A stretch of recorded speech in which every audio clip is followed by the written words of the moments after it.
Shalom, selamat pagi. Salam anugerah, salam pengharapan di dalam Tuhan kita Yesus Kristus. Terima kasih kita berjumpa lagi di dalam Gracia Hope Compassion Channel. Panjang waktu ke depan kita akan merenungkan bacaan Alkitab 5 pasal per hari. Dan sejak kemarin kita sudah merenungkan dari kitab Kejadian, pasal 1 hingga pasal yang ke-5. Dan hari ini kita akan merenungkan Kejadian pasal 6 hingga pasal yang ke-10. Sebelum kita merenungkan firman Tuhan, masing-masing saudara boleh membaca Alkitab mungkin 1 jam sebelumnya atau 1 hari sebelumnya dari pasal yang kita akan renungkan. Sebab pasal ini cukup panjang dan kita akan mengambil intisari-intisari dari firman Tuhan, kita akan merenungkan secara bersama-sama. Saudara, mari sebelum kita merenungkan firman Tuhan, mari kita satu di dalam doa. Anugerah-Mu melimpah atas kami Tuhan.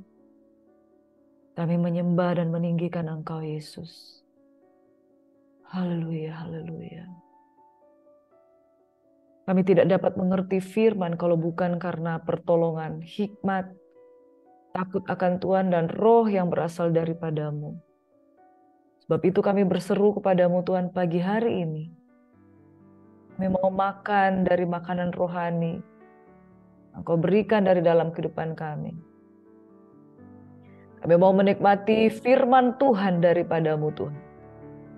Sehingga kami tidak gagal di dalam memahami firman. Dalam nama Yesus Tuhan kami berdoa dan mengucap syukur. Berkat Tuhan sungguh luar biasa dalam kami. Urapan baru mengalir dalam kami. Hikmat takut akan Tuhan. Kami mau makan makanan rohani yang daripada-Mu dalam nama Yesus. Dalam nama Yesus urapan-Mu mengalir. Yes Lord. Makasih Tuhan. Biarlah roh pengenalan akan Tuhan kami terima dalam nama Yesus. Haleluya, terpuji nama Tuhan. Kami bersyukur. Amin. Saudara yang diberkati oleh Tuhan Yesus Kristus, pada hari ini Senin tanggal 28 November, saya memberikan topik dari Kejadian pasal 6 hingga pasal yang ke-10, yaitu All About Salvation and Grace. Yaitu semua tentang anugerah dan keselamatan, saudara. Di dalam Kejadian pasal 6 hingga pasal yang ke-10, kita flashback kembali ke belakang, saudara. Saya menyarankan bahwa kita merenungkan dan sudah membaca mungkin paling lambat 1 jam atau setengah jam sebelum kita mendengarkan perenungan pagi hari ini, karena ayat-ayat yang cukup panjang dari Kejadian pasal 6 hingga ayat 10. Saya akan flashback ke belakang tentang penciptaan dari Kejadian pasal 1 hingga pasal yang ke-5. Itu adalah awal mula penciptaan alam semesta dan penciptaan makhluk hidup, creature, dan juga manusia. Rencana awal Tuhan sesungguhnya memiliki planning, yaitu memberikan otoritas kuasa kepada manusia untuk berkuasa atas segala makhluk ciptaan. Yang kita sudah renungkan kemarin, saudara, dalam Kejadian 1 ayat 26 hingga ayat yang ke-28. Marilah kita membentuk manusia yang menjadi serupa dan segambar dengan kita. Marilah kita menciptakan manusia untuk berkuasa atas segala makhluk yang ada di bumi ini. Jadi Tuhan menciptakan manusia untuk diberikan kuasa otoritas pada manusia untuk berkuasa untuk segala makhluk ciptaan. Yang kedua, Allah Tritunggal ingin menjadikan manusia menjadi serupa dan segambar dengan Dia. Keserupaan dan segambar dengan Dia artinya menjadi perwakilan Tuhan di atas muka bumi ini. Yang ketiga, Tuhan berencana untuk memberkati dan memberikan otoritas kepada manusia untuk memerintah di bumi. Beranak cuculah dan penuhilah bumi, kuasailah bumi. Jadi otoritas Tuhan Dia berikan kepada manusia untuk memerintah di bumi. Jadi bukan bumi ini diciptakan untuk dikuasai iblis. Seolah-olah bumi ini dikuasai oleh iblis oleh karena Adam dan Hawa jatuh ke dalam dosa. Jadi sejak awal penciptaan itu bukan rencana Tuhan. Rencana Tuhan adalah bumi ini dikuasai oleh anak-anak kerajaan. Dan rencana ini menjadi tidak terjalankan oleh karena manusia jatuh dalam dosa. Itu sebabnya rencana awal penciptaan ini Tuhan harus pulihkan lewat apa? Karya penyelamatan. Dan hari ini kita sudah menerima Yesus sebagai juru selamat dalam kehidupan kita. Tapi kita flashback ke belakang. Kitab Kejadian. Setelah kejatuhan Adam dan Hawa, seluruh umat manusia jatuh dalam dosa. Di dalam Kejadian 6 ayat 11 hingga ayat yang ke-12. Kita mulai masuk di dalam perenungan Kejadian pasal 6. Adapun bumi itu telah rusak di hadapan Allah dan penuh dengan kekerasan. Allah menilik bumi itu dan sungguhlah rusak benar. Sebab semua manusia menjalankan hidup yang rusak di bumi. Saudara yang diberkati oleh Tuhan kita Yesus Kristus. Manusia telah rusak. Manusia telah kehilangan kemuliaan Allah akibat dosa. Dan kerusakan yang terjadi akibat dosa itu bukan kerusakan yang biasa-biasa saja. Kerusakan yang sangat fatal. Manusia jauh dari kekudusan. Dan manusia jatuh dalam dosa. Dan itu bukanlah planning Tuhan. Dosa bukanlah rencana Tuhan. Di dalam Kejadian 6 ayat 5 hingga ayat yang ke-7 berkata, ketika dilihat Tuhan bahwa kejahatan manusia besar di bumi dan bahwa segala kecenderungan hatinya selalu membuahkan kejahatan semata-mata, maka menyesallah Tuhan bahwa ia telah menjadikan manusia di bumi dan hal itu memilukan hatinya. Berfirmanlah Tuhan, aku akan menghapuskan manusia yang telah kuciptakan itu dari muka bumi, baik manusia maupun hewan, dan binatang-binatang melata dan burung-burung di udara, sebab aku menyesal bahwa aku telah menjadikan mereka. Bahasa menyesal yang ada di sini adalah bahasa bukan manusia itu adalah produk yang dia tidak ingin ciptakan, tidak. Tetapi manusia dia rasa menyesal. Di dalam bahasa Inggris, I'm sorry for that. Artinya, aku merasa sangat menyesalkan, sangat disesalkan. Mereka harus jatuh seperti ini. Pernyataan sangat disesalkan itu adalah sangat menyayangkan. Kenapa manusia jatuh dalam dosa? Sebab saudara, sejak awal mula penciptaan, Tuhan tidak pernah menginginkan manusia jatuh di dalam dosa. Ibarat seorang tua ya, orang tua yang melahirkan anak-anaknya. Sejak awal dia melahirkan anak-anaknya, dia tidak planning anaknya bisa jauh, dia tidak planning anaknya bisa jatuh dalam dosa. Yang dia planning, kalau anak ini lahir besar, saya akan didik, saya akan besarkan, saya akan berikan penyediaan sampai dia bisa kuliah menjadi orang yang hebat. Jadi ada satu kerinduan dari Sang Pencipta, bahwa manusia ini diciptakan untuk sesuatu yang besar. Why? Dia harus jatuh ke dalam dosa. Adapun bumi ini rusak di hadapan Allah, penuh dengan kekerasan. Dan itu bukan karakteristik Allah. Allah menilik bumi itu dan sungguhlah rusak benar. Sebab semua manusia menjalankan hidup yang rusak di bumi. Roma 3 ayat 23. Semua manusia telah jatuh ke dalam dosa.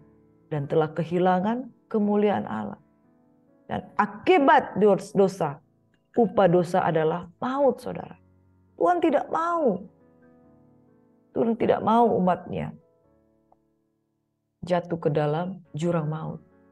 Disinilah, saudara, setelah penciptaan, setelah ada rencana yang besar, itu tidak terjadi karena dosa. Disinilah Tuhan di dalam kitab Kejadian kemarin ya, saudara. Kejadian 3 ayat 21. Bagaimana Tuhan mengenakan pakaian dari kulit binatang. Melambangkan sungguh dia menyesalkan. Dia menyayangkan. Kenapa ciptaannya boleh jatuh. Dia mulai melakukan tindakan perlindungan. Tindakan penyelamatan. Untuk umatnya kembali kepada keserupaan dan gambaran pribadinya. Tuhan mau kita kembali, saudara. Rencana penyelamatan umat manusia dimulai oleh karena kasih karunia Tuhan. Setelah dilihat semuanya jatuh dalam dosa. Kenapa Tuhan memutuskan untuk membinasakan umat manusia. Kenapa?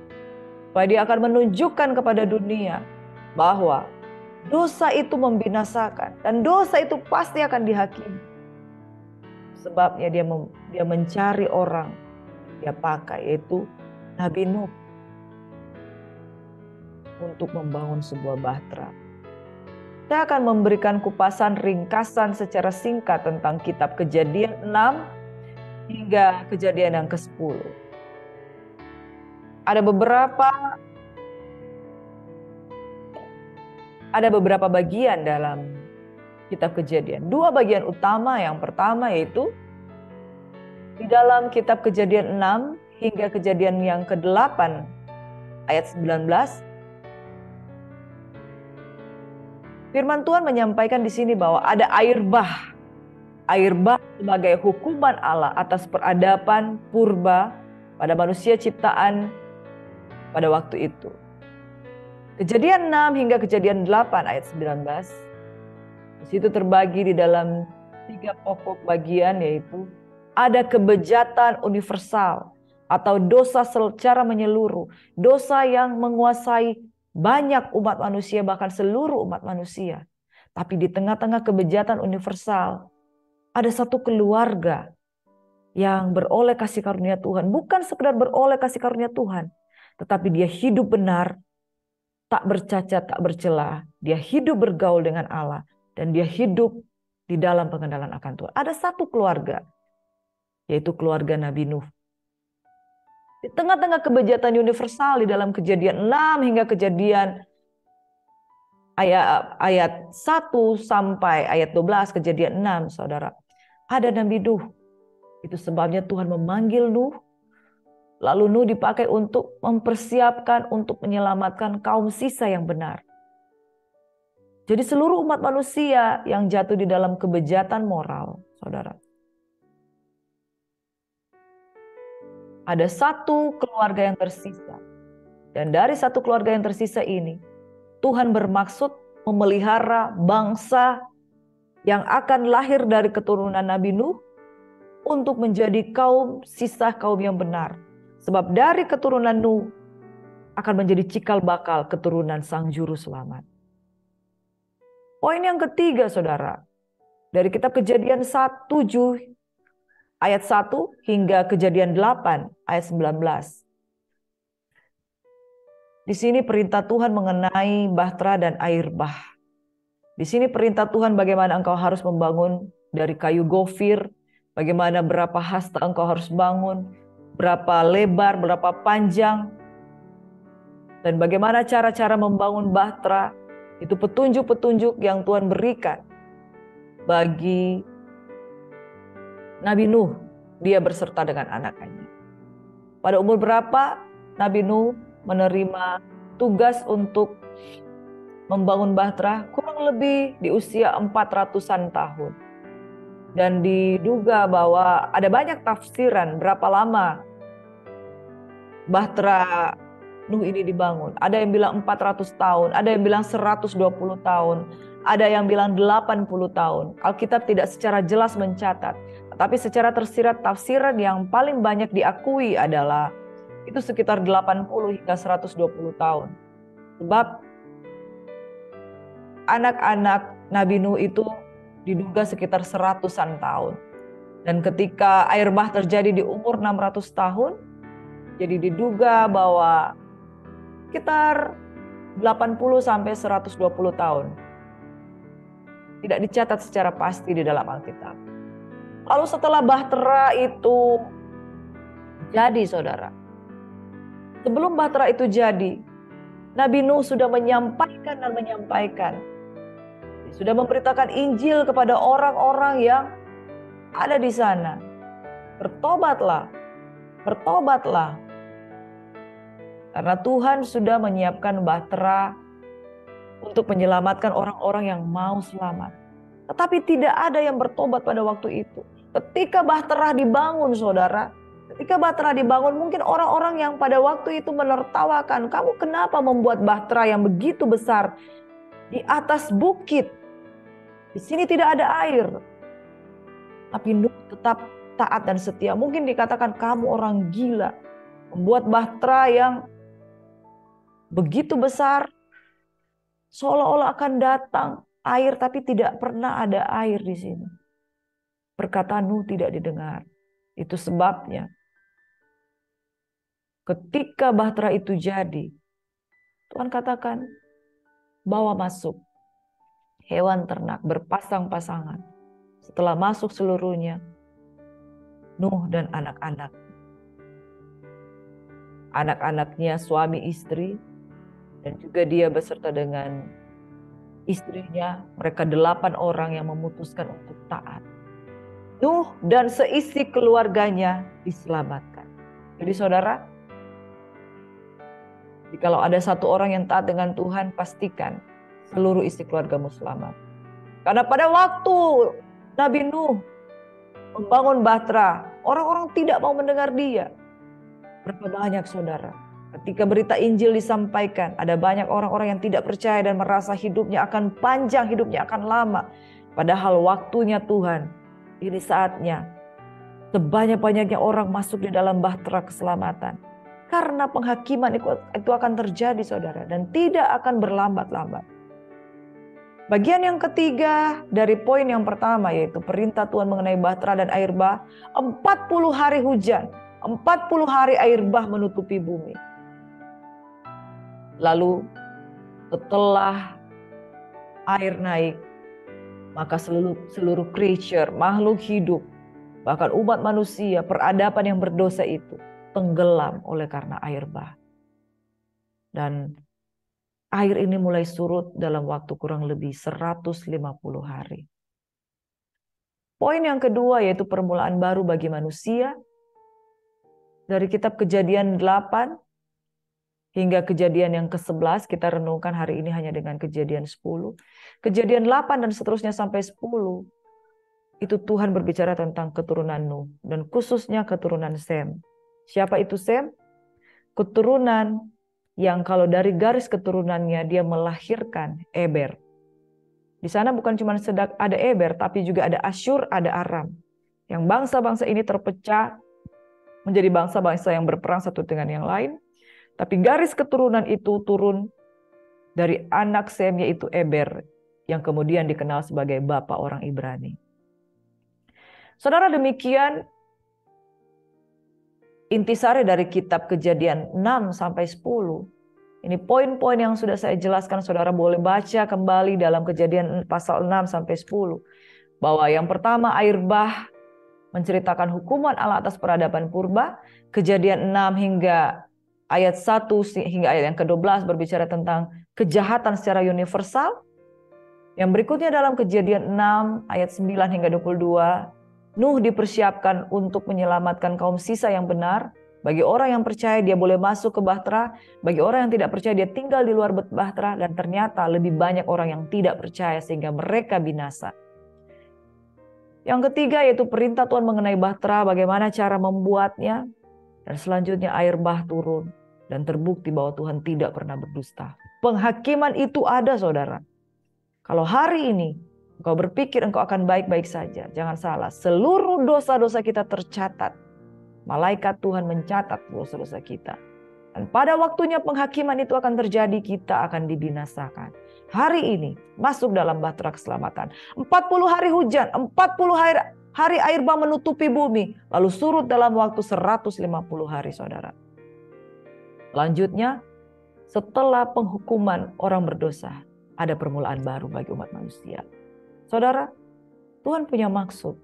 Sejak awal rencana penciptaan adalah untuk memelihara satu bangsa yang takut akan Tuhan. Melalui keturunan Nabi Nuh, yaitu ada Sem, Eber, Ibrani, dan Yahudi, Israel. Saudara, rencana penyelamatan melalui Nabi Nuh yang pertama, saudara, saya akan kupas beberapa hal dari kitab Kejadian, ayat pasal 6 hingga ayat pasal yang ke-10. Yang pertama, memang Tuhan harus memusnahkan orang yang rusak dan penuh dengan kekerasan. Ayat 11 hingga ayat yang ke-13 berkata dari Kejadian 6. Adapun bumi itu telah rusak di hadapan Allah dan penuh dengan kekerasan. Allah menilik bumi itu dan sungguhlah rusak benar, sebab semua manusia menjalankan hidup yang rusak di bumi. Berfirmanlah Allah kepada Nuh, aku telah memutuskan untuk mengakhiri hidup segala makhluk, sebab bumi telah penuh dengan kekerasan oleh mereka. Jadi aku akan memusnahkan mereka bersama-sama dengan bumi. Kisah Nuh ini menjadi pernyataan bahwa upah dosa adalah maut. Namun barang siapa bertobat dan percaya kepada Yesus Kristus, Sang Penebus, akan selamat dan memperoleh hidup kekal. Yang kedua, saudara, Tuhan memakai orang yang dipenuhi kasih karunia dan berkriteria. Kejadian 6 ayat 8 hingga ayat 9 berkata, tetapi Nuh mendapat kasih karunia di mata Tuhan. Inilah riwayat Nuh. Nuh adalah seorang yang benar dan tidak bercela di antara orang-orang sezamannya. Dan Nuh itu hidup bergaul dengan Allah. Lalu Nuh melakukan ayat 22. Lalu ketika Tuhan memerintahkan dia membangun bahtera, lalu Nuh melakukan semuanya itu tepat seperti yang diperintahkan Allah kepadanya. Saya berkata, dia taat. Demikianlah dilakukannya. Saudara, rencana penyelamatan umat manusia melalui Nabi Nuh. Umat yang berdosa itu harus dibinasakan. Yang kedua, Tuhan memakai orang yang dipenuhi dengan kasih karunia dan berkriteria. Saudara, keselamatan tidak semata-mata hanya karena kasih karunia.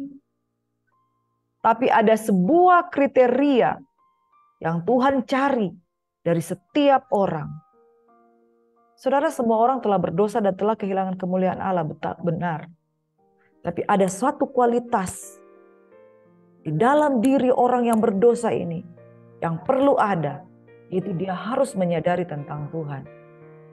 Kriteria yang dimiliki oleh Nabi Nuh yaitu, yang pertama jelas, mendapat kasih karunia daripada Tuhan. Anugerah itu cuma-cuma, saudara. Anugerah itu diberikan kepada orang yang sebenarnya tidak layak, tetapi dia mendapatkan kasih karunia yang begitu besar, yang kita tidak bisa effort, kita tidak bisa upayakan itu kasih karunia. Karena kasih karunia itu pemberian. Namun ada kriteria, yaitu yang Tuhan dapatkan di dalam diri Nuh, yaitu dia seorang yang benar, dia seorang yang tidak bercela, dan dia seorang yang hidup bergaul dengan Allah.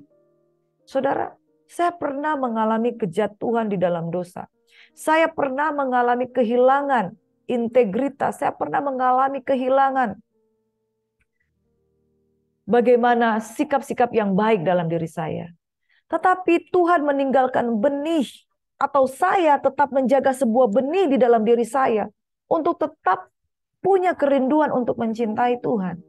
Saudara, kalau ada benih seperti ini di dalam diri kita, bisa dipastikan kita akan mengalami keselamatan.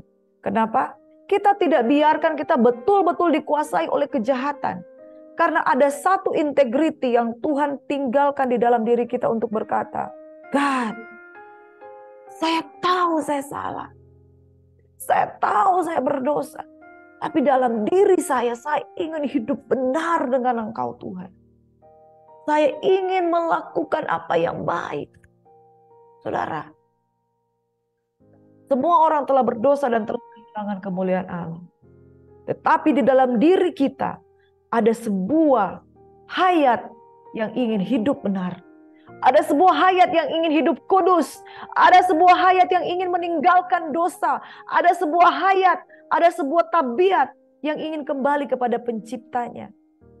Kalau kita berespon dengan apa yang Tuhan akan berikan, kerinduan kita berespon dengan kasih karunia yang tidak bisa kita kerjakan. Karena kasih karunia itu berasal dari Tuhan. Kasih karunia itu berasal dari dirinya. Kita berespon, kita akan memiliki kriteria yang berkenan di hadapan Tuhan. Yaitu orang yang mau bergaul dengan Tuhan.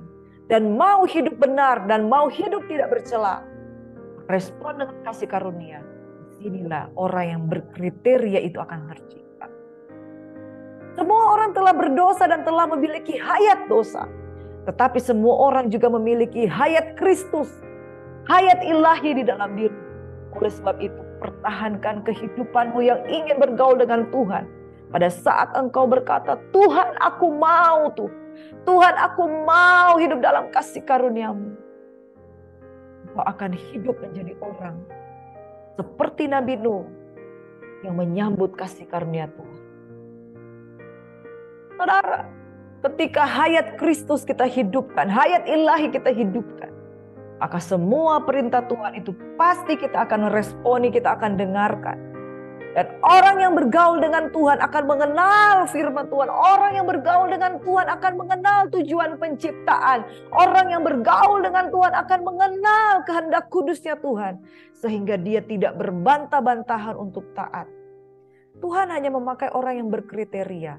Bukan orang yang sempurna. Tapi orang yang memiliki hayat Kristus. Yang mau hidup berkenan kepada Tuhan. Tuhan memakai Nabi Nuh. Mata-mata oleh karena anugerah, tapi dia juga berespon.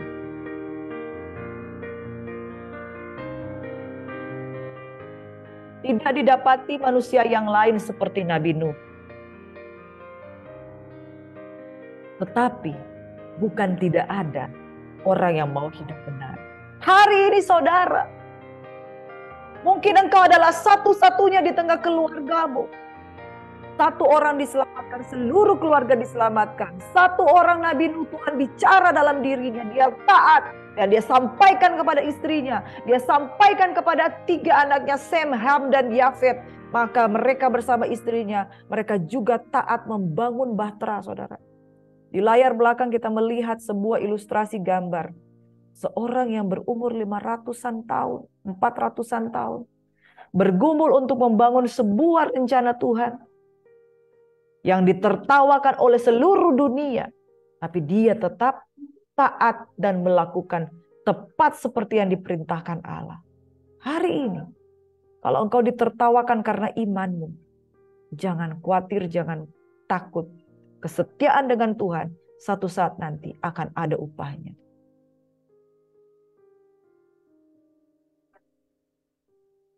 Saudara, yang ketiga, air bah sebagai tanda peringatan bahwa Allah sanggup untuk melakukan penghakiman terhadap dosa. Namun, di tengah-tengah penghakiman ada pilihan untuk menerima kasih karunia. Dan kasih karunia melebihi penghukuman. Saudara, air bah merupakan sebuah fakta. Dunia menggali peninggalan purbakala, dunia menggali dan mencari tahu kebenaran tentang air bah. Dan ditemukan bahwa air bah dan bahtera Nuh itu benar adanya, saudara. Air bah sebagai tanda peringatan, bukti bahwa Allah sanggup untuk menghukum orang berdosa. Dan Allah punya otoritas untuk menghukum orang berdosa. Dan satu hal, bahwa penghakiman dosa itu merupakan sebuah gambaran akhir akan terjadi lagi pada waktu akhir zaman.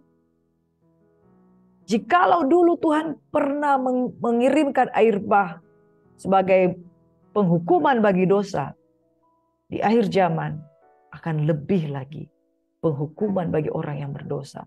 Namun saudara, pesan Tuhan yang sangat dalam di sini bahwa kasih karunia Tuhan berlaku, saudara. Tentunya Tuhan tidak menyediakan, Tuhan mungkin tidak menyediakan planning B. Ketika air bah itu menenggelamkan seluruh umat manusia, bahtera yang disiapkan ini, dia sedang memanggil, mari masuk, mari masuk. Panggilan ini sedang terjadi sekarang, saudara. Penghakiman itu, penghukuman itu pasti terjadi. Namun kasih karunia itu pun nyata, saudara. Kejadian 9 ayat 12 hingga ayat yang ke-15 berkata, setelah Tuhan menimpakan air bah yang menenggelamkan seluruh peradaban manusia pada waktu itu. Lalu Tuhan berjanji, inilah tanda perjanjian yang kuadakan antara aku dan kamu, serta segala makhluk yang hidup yang bersama-sama dengan kamu turun-temurun untuk selama-lamanya. Busurku kutaruh di awan supaya itu menjadi tanda perjanjian antara aku dan bumi. Apabila kemudian kudatangkan awan di atas bumi dan busur atau pelangi itu tampak di awan, maka aku akan mengingat perjanjianku yang telah ada antara aku dan kamu, serta segala makhluk yang hidup, segala yang bernyawa, sehingga segenap air tidak lagi menjadi air bah untuk memusnahkan segala yang hidup. Saudara, Kita adalah keturunan, produk, makhluk hidup, manusia yang tinggal di dunia ini dan tidak binasa oleh air bah. Dan Tuhan berjanji, sebuah perjanjian yang indah, bahwa Dia tidak akan kembali menimpakan air bah. Mengapa? Ada waktunya nanti penghukuman itu terjadi. Namun saat ini adalah masa kasih karunia, di mana sebanyak-banyaknya Tuhan mencari orang yang mau sungguh-sungguh masuk di dalam bahtera rohani keselamatan di dalam Yesus. Namun satu hal saudara, di dalam rencana penyelamatan ada sebuah tanda yang Dia tinggalkan. Air bah itu ada. Penghakiman itu nanti pasti ada. Bertobatlah dengan sungguh-sungguh, karena waktunya akan datang. Semua pasti akan dihakimi, baik yang hidup maupun yang mati. Yang keempat, saudara, ada dalam poin dari kitab Kejadian 6 hingga ayat yang ke-10, pasal 10, saudara. Dari seluruh yang Tuhan kerjakan, Dia punya tujuan memelihara sebuah keturunan yang takut akan Tuhan. Inilah cikal bakal lahirnya sang juru selamat. Juru selamat lahir dari keturunan Nabi Nuh melalui Eber. Kejadian 10 ayat 21 sampai 25, inilah keturunan-keturunan dari Nabi Nuh. Lahirlah juga anak-anak Sem dan Ham dan Yafet. Tapi saya tidak menuliskan Sem, Ham dan Yafet. Karena Ham itu Kanaan, yang dia tidak menutupi aib bapaknya ketika dia dia seorang bapak yang Nabi Nuh pertama kali menciptakan anggur. Dan karena dia mabuk, dia telanjang. Dan Ham tidak menutupi aib bapaknya. Oleh sebab itu dia dikutuk menjadi bangsa Kanaan. Jadi Ham dan Yafet dia memiliki keturunan. Tapi saya membahas di sini adalah keturunan dari anak yang bernama Sem. Lahirlah juga anak-anak bagi Sem, bapak semua anak Eber serta abang Yafet. Keturunan Sem ialah Elam, Asyur, Arpaksad, Lut, dan Aram. Keturunan Aram ialah Us, Hul, Geter, dan Mas. Arpaksad memperanakan Sela, dan Sela memperanakan Eber. Bagi Eber lahir dua anak laki-laki. Nama yang seorang ialah Pelek. Sebab dalam samannya bumi terbagi. Amin, saudara. Sebab di dalam zamannya bumi terbagi, saudara. Dan disinilah keturunan Nabi Nuh itu adalah Eber. Salah satu putra dari Sem, keturunan dari Sem, yaitu Eber. Dalam bahasa Ibrani itu disebut Ever, berarti orang yang menyeberang. Dia ini yang nantinya menurunkan orang-orang Ibrani. Jadi saya simpulkan, saudara, rencana penyelamatan melalui Nabi Nuh, yaitu memusnahkan orang yang rusak dan penuh dengan kekerasan, artinya penghakiman itu pasti ada. Upah dosa adalah maut, namun kasih karunia Tuhan juga diberikan hari ini bagi orang yang mau percaya. Ibarat saat ini sedang terjadi bahtera rohani yang kedua. Masuk sebanyak-banyaknya di dalam bahtera keselamatan, supaya engkau tidak binasa oleh air bah. Pesan Tuhan, air bah pernah ada. Dan air bah periode kedua, itu pada akhir zaman, ini saatnya. Saudara, mari masuk. Bahtera keselamatan itu disediakan. Bahtera keselamatan itu disediakan bagi orang yang mau menerima Kristus. Yang kedua, Tuhan akan memakai orang yang dipenuhi kasih karunia dan berkriteria. Tuhan mencari orang-orang yang berkriteria. Kasih karunia diberikan. Tapi kita juga harus punya kualitas. Yaitu mau hidup benar dan tidak bercela. Yang mau menjaga hidupnya bergaul dengan Allah. Dosa menghilangkan kualitas. Dosa membuat kita kehilangan kriteria yang baik. Kita tidak masuk passing grade, saudara. Kalau passing grade untuk masuk di dalam CPNS itu bisa saja 70, 75, 85, 90. Tapi passing grade untuk masuk kerajaan surga itu 100. Nah kita itu nilai kita di bawah 100. Kita yang jatuh di dalam dosa kita itu nilai kita minus. Tetapi anugerah membawa kita masuk ke dalam passing grade. Dan ketika kita berespon dengan hidup benar dan tidak bercela dan hidup bergaul dengan Allah, maka kita hidup melampaui passing grade. Kita bisa mengalami keselamatan.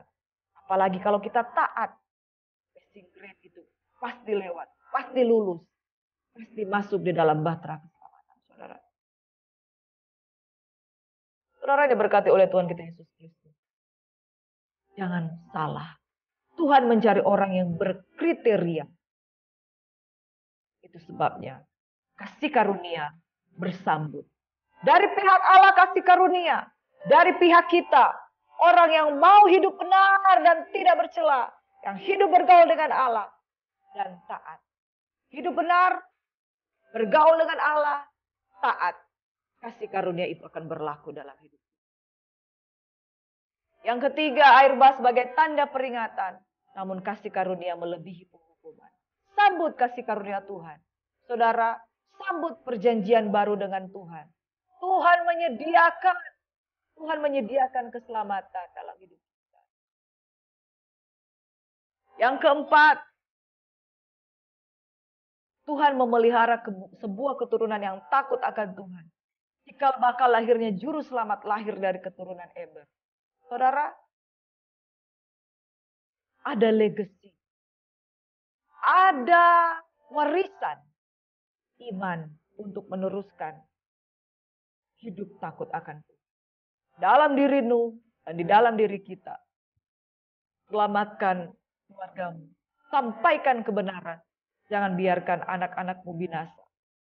Tapi diberkatilah keturunanmu menjadi keturunan yang diselamatkan dan masuk di dalam bahtera keselamatan. Saya akan tutup dengan ini, saudara. Pada waktu hari penyelamatan itu terjadi, ada dua hal yang terjadi. Hari penyelamatan itu menghakimi dan menenggelamkan orang berdosa. Tapi hari penyelamatan itu akan menjadi hari yang membahagiakan bagi orang yang masuk bahtera. Hari Tuhan itu mengerikan bagi orang yang akan binasa. Tapi hari Tuhan itu membahagiakan bagi orang-orang yang diselamatkan. Karena kita akan memerintah bersama Raja. Pada waktu bahtera itu terapung-apung selama 150 hari. Bumi dipenuhi dengan air. Bumi ditenggelamkan dengan air. Lalu Nabi Nuh mencari tahu apakah sudah ada daratan. Ketika hujan berhenti, dia mencari tahu apakah sudah ada daratan. Dia kirim burung gagak. Dan burung gagak itu kembali. Dia kirim yang berikutnya burung merpati. Lalu ketika dia kirim dikatakan dalam Kejadian 8 ayat 11. Menjelang waktu senja pulanglah burung merpati itu mendapatkan Nuh. Dan pada paruhnya dibawa sehelai daun zaitun yang segar. Dari situlah diketahui Nuh bahwa air itu telah berkurang dari atas bumi. Saudara, ketika segala sesuatu ditenggelamkan dan air bah itu berhenti, air surut, Nabi Nuh mencari tahu dan ternyata sudah ada kehidupan. Yang dia temukan pertama adalah pohon zaitun, daun pohon zaitun yang segar. Ada makna rohani di balik ini semua, saudara. Yang pertama makna rohaninya, faktanya adalah air telah berkurang. Tapi makna rohaninya bahwa ketika segala sesuatu ditenggelamkan karena penghukuman atas dosa, ada sebuah ciptaan yang tetap bertahan, hidup dan segar, yaitu pohon zaitun. Artinya apa, saudara? Ketika kita sudah begitu tenggelam dengan dosa, biarlah masih ada tinggal benih kualitas ilahi di dalam diri kita. Sebab itu adalah tanda keselamatan. Apakah kualitas ilahi? Yaitu kita mau hidup bertobat. Kita mau tetap bertahan. Sifat pohon zaitun, yang pertama dia memiliki kemampuan untuk bertahan hidup melebihi pohon-pohon lainnya. Ia bisa hidup pada landscape levat, wilayah Suria, Lebanon, Palestina, dan Yordania yang berbatu dan terjal. Pohon ini hanya butuh sedikit air dan perawatan. Pohon zaitun yang berumur ribuan tahun, diantaranya pernah ditemukan di Palestina, dia bertahan hidup hingga 2000 tahun. Mungkin dia hidup pada zaman Yesus, karena dia hidup 2000 tahun. Mungkin dia adalah pohon zaitun yang menjadi saksi tentang bagaimana Yesus ada di dunia ini. Yang berikutnya ciri-ciri pohon zaitun, dia memiliki tinggi 8 hingga 15 meter. Jadi kalau merpati itu membawa pulang daun zaitun yang segar, jadi air itu mungkin ada di sekitar ketinggian 15 meter. Ya, itu ada 3 tingkat rumah ya, sampai 3 sampai 4 tingkat rumah yang memiliki tinggi 15 meter. Pohon yang sangat tinggi dan dia tetap bertahan. Yang ketiga, buah dari pohon zaitun itu sangat bermanfaat untuk minyak urapan, bahan makanan, obat, dan bahan kosmetik, saudara. Yang berikutnya, tangkai zaitun itu berdaun sering dipakai sebagai lambang perdamaian dan telah lama menjadi bagian kebudayaan barat. Yang terakhir, saudara, akarnya panjang. Zaitun itu dapat menembus 6 meter ke bawah tanah dan lebih jauh lagi ke samping. Itu adalah rahasia kesuburan dan ketangguhan pohon ini. Akar semacam itu memungkinkan pohon zaitun yang tumbuh di lereng berbatu bertahan selama musim kering. Sementara pohon lain di lembah sudah mati kehausan, akar tersebut memungkinkan terus menghasilkan buah zaitun selama berabad-abad. Jikalau sebuah pohon diterpa air bah yang begitu banyak, bahkan setelah surut masih ada ketinggian 15 meter, ada banyak pohon-pohon yang rubuh, ada banyak pohon-pohon yang akan hanyut. Tetapi pada waktu air bah melanda, bangsa-bangsa peradaban berbakala pada waktu itu, pohon zaitun itu tetap tegak berdiri. Dan dia menghasilkan daun zaitun yang segar pada segala suatu binasa. Makna yang terakhir yang saya mau sampaikan, saudara, berakarlah di dalam Kristus. Sebab orang yang berakar, ketika dia berakar, dia tidak akan binasa pada hari penghakiman.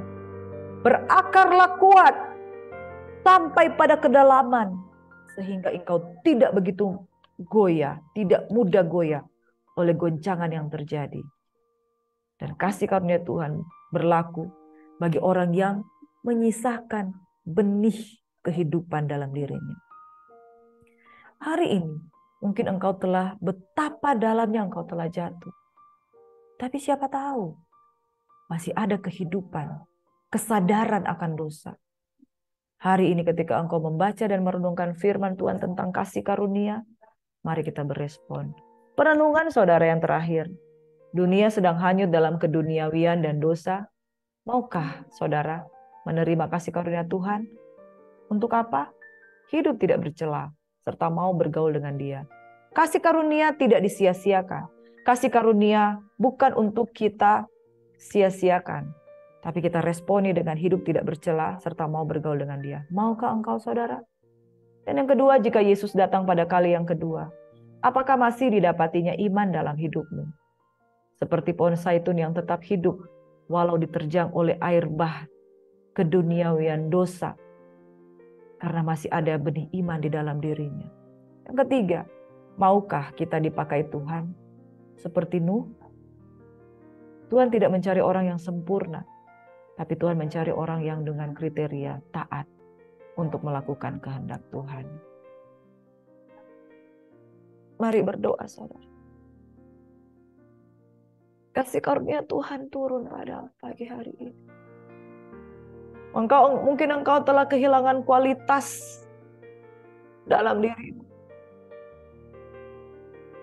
Sadarlah bahwa penghakiman itu ada. Sadarlah bahwa penghukuman itu ada. Tapi orang-orang yang meninggalkan benih iman dan mau berespon, mau percaya, mau masuk di dalam bahtera kehidupan, mau merespon untuk masuk dalam bahtera keselamatan. Bahtera keselamatan itu Yesus. Ya Rabba syara batakara.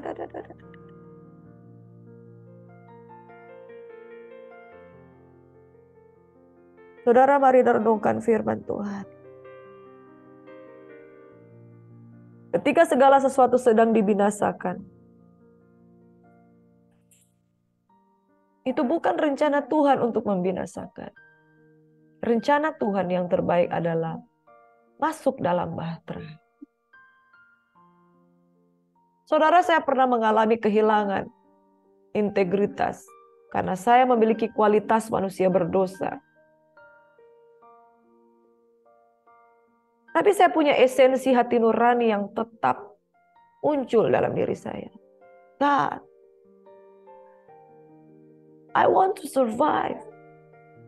Dosa ini tidak enak. Dosa ini tidak nyaman. Dosa ini membinasakan. I want to quit. Dan aku melayangkan mataku ke gunung-gunung dan kulihat pertolongan Tuhan itu ada. Hari ini berespon karena kasih karunia itu tersedia. Seperti pelangi sehabis hujan. Seperti pelangi sehabis hujan. Demikian kasih Tuhan dalam kehidupanmu. Di saat hidupmu tidak punya pengharapan, ada benih pohon zaitun. Daun yang hidup itu. Biarlah pohonmu berakar kuat dan tidak tenggelam. Ada benih ilahi yang tinggal dalam diri. Bapak, aku berdoa dalam nama Yesus. Semakin banyak umat yang diselamatkan oleh karena anugerah dan keselamatan yang Engkau sediakan. All about His grace. All about His mercy.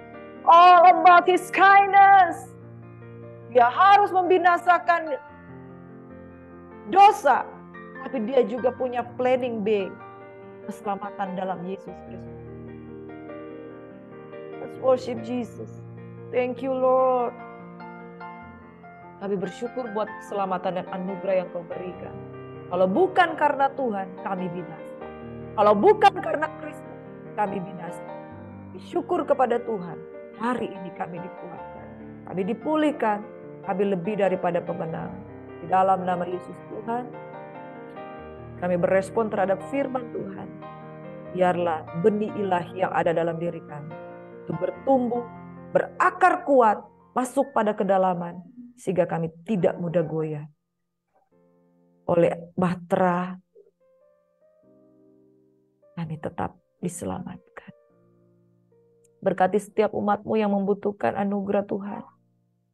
Biarlah mereka berespon dengan benih kehidupan yang masih ada pada mereka. Tuhan, dalam nama Yesus, biarlah firman Tuhan pagi hari ini menjadi berkat. All about His grace. All about His salvation. Thank you, Jesus. Dalam nama Yesus kami berdoa dan mengucap syukur. Amin.